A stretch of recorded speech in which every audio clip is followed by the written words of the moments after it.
Television producer Richard Osman shared the hidden truth about one of the BBC's most watched shows as he dished on the behind-the-scenes secrets of Antiques Roadshow. The former Pointless presenter, 53, revealed it can be a challenge to get your item on screen as the show goes through a lengthy vetting process.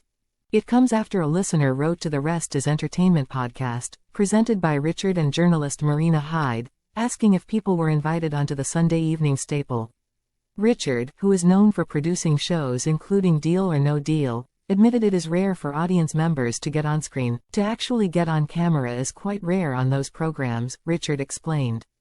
It will be because the item is unusual, the item is expensive, or the item has a great story behind it, he recalled. And the most expensive item I can find is somebody who just bought something in a shop and a researcher looked at it and has gone, I think this is interesting. They had gone up to the producer and said, I think this is interesting, and had gone to the expert for somebody who had paid £400 for a painting.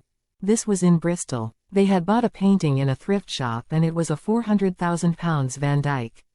His co-host Marina gasped, as Richard continued, but that was just somebody turning up with a painting under their arm and suddenly they're £400,000 richer.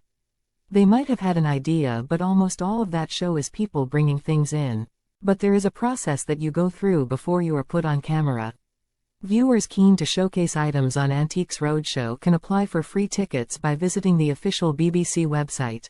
According to their website, you can also use the Share Your Story link on the website to send in photos and information about your items in advance to help the show choose what to look at on the day. The show is interested in a wide range of items, including antiques, family heirlooms, retro toys, movie and music memorabilia, mid-century furniture, vintage fashion, designer handbags, and rare trainers.